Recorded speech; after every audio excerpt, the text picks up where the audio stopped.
according to Exodus 16, when we go back there,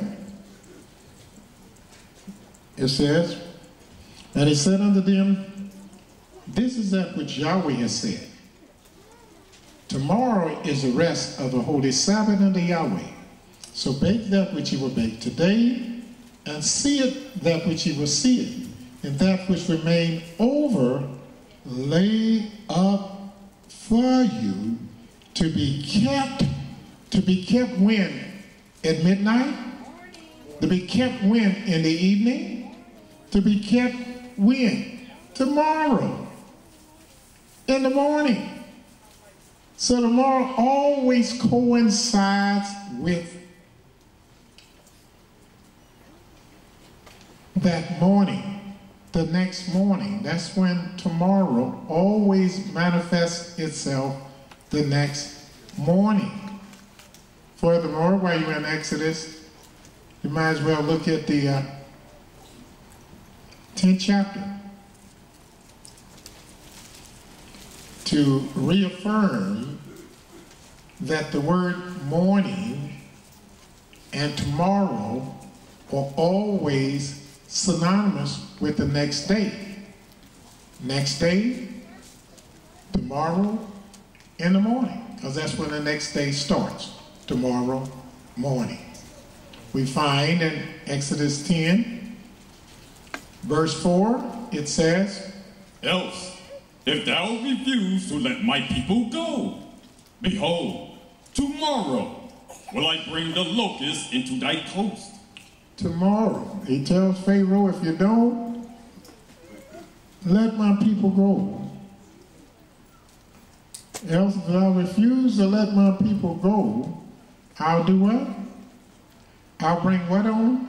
Tomorrow will I bring the locust. And when is he going to bring the locust? So did he bring them that evening? Did he bring them that afternoon? Did he bring them that night? Did he bring him at midnight? What was synonymous with tomorrow? Look at verse 13.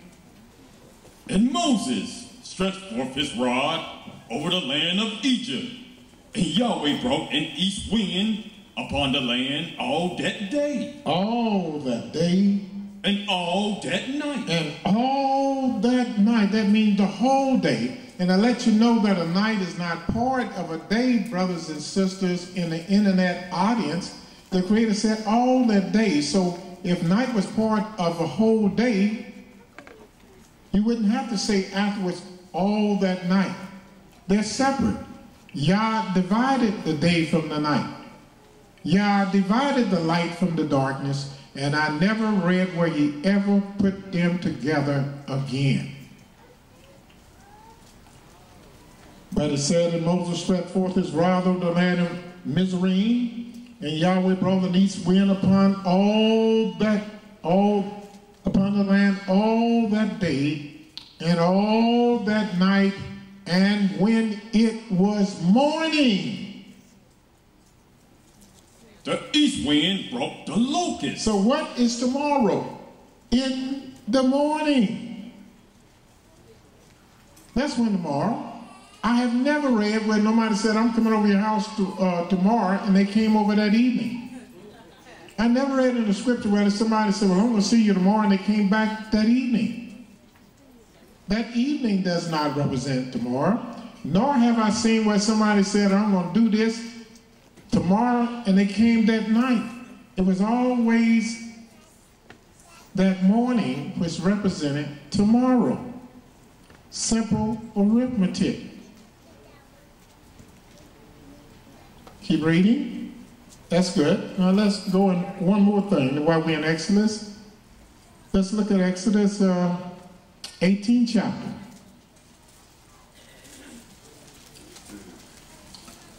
It's a glory to conceal a thing. But it's the honor of kings is to search out the matter.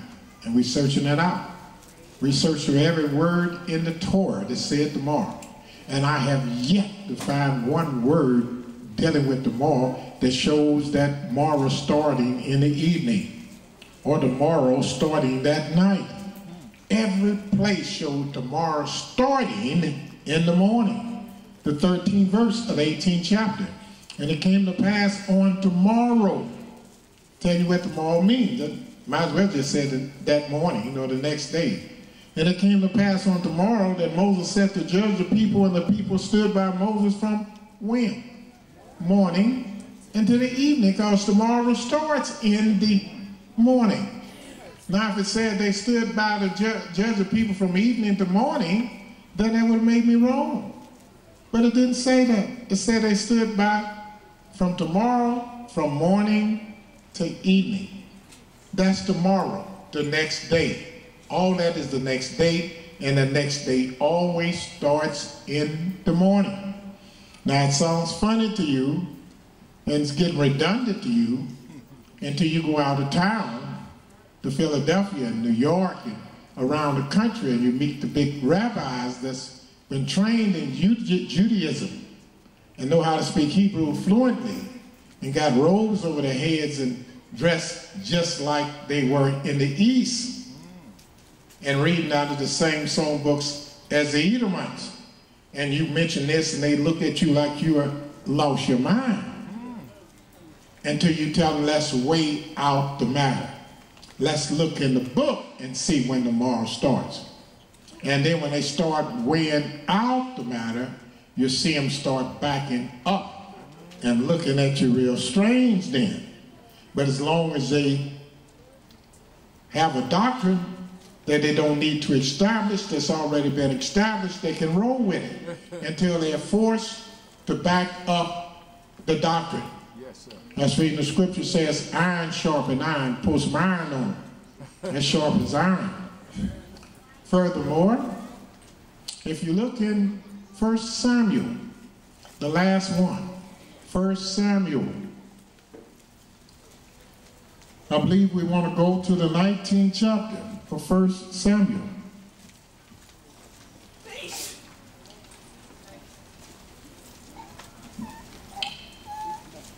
Now, how many in here write down those verses? Raise your hand. That's beyond just a few of y'all? Good. How many of y'all are writing down the verses that I'm giving you, which will enable you to help somebody that you might run into? Raise your hand.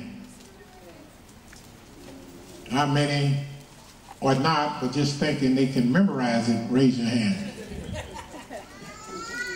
And how many really don't give a damn? Raise your hand. Y'all ain't gonna raise your hand on that, but we know that. All right, now what does 1 Samuel say? The 19th chapter. Do we have it? 1 Samuel 19, verse 11. Once you have understanding, you can read anything, you can see the wisdom in it. It just pops out at you. What does it say?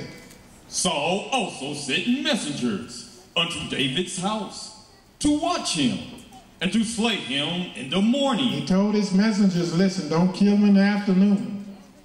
Don't kill him at night. Don't kill him in the evening. If you kill him any time other than what I tell you, you're going to get your head cut off, because this is an order. I just want you to watch him, to slay him in the evening. Yahweh put that in there, and he had it put in there that he was to be slayed that evening to wake you up. He said, watch these messengers, watch David, watch his house, and watch him, and I want you to slay him in the morning. Why morning? Because Yah had to send something to you. The next verse says, the same verse says what? And Milcah, David's wife, told him, saying, if thou save not thy life tonight. If you don't save your life tonight, so the night didn't represent tomorrow, did it? If the night represents tomorrow, and tomorrow means next day, we know it's tomorrow according to what our people teach all around the United States, because the sun has went down.